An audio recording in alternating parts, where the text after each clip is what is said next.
Start. माननीय सभापति महोदय, मैं आपका बहुत आभारी हूँ जो आपने मुझे इस बिल पर बोलने के लिए समय दिया है। विराम। यह जो बिल सहकारिता समिति को एक समिति में भेजने का निश्चय किया गया है, जिस पर कल से बहस हो रही है, उस पर मैं आपके आदेश से कुछ कहना चाहता हूँ। विराम। श्रीमान, इस बिल को देखा जाए तो यह समझ में आता है कि यह कोई नया बिल नहीं है, बल्कि जो सन 1912 का कानून है उसी की लाइन पर बनाया गया है और कोई नई बात नहीं रखी गई है। विराम। स्टेंजा। श्रीमान, इसमें सहकारी खेती की बात रखी गई है। विराम। अगर यह कहा जाए कि यह कोई नई बात नहीं है तो गलत नहीं होगा। विराम।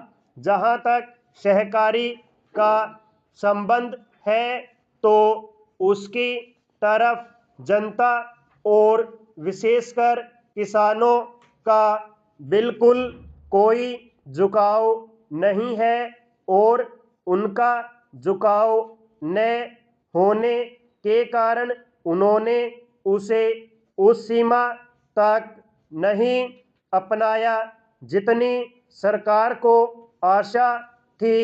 विराम।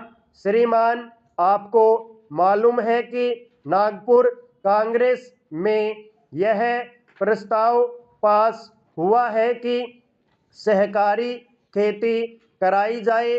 विराम। पूरे देश में इस समय इसका जोर चल रहा है और इसको लाने के लिए न मालूम इसके कितने रूप रखे गए हैं। विराम।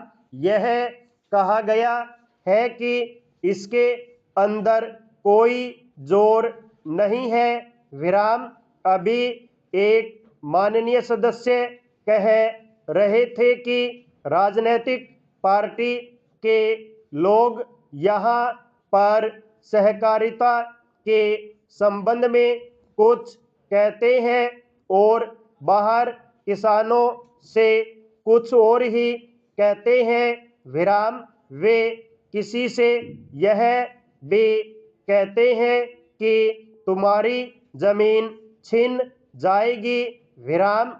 मैं यह निवेदन करना चाहता हूं कि यह जो कहा गया है और किसानों के अंदर जो भावना पैदा होती है वह इस बिल से साफ स्पष्ट होती है कि वह गलत भावना नहीं है।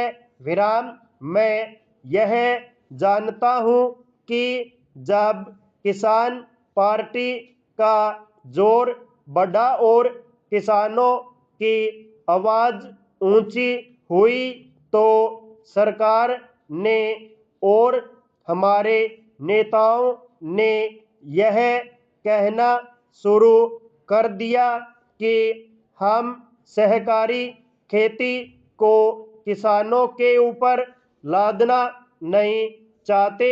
विराम। बल्कि यह तो किसानों की इच्छा पर है। विराम।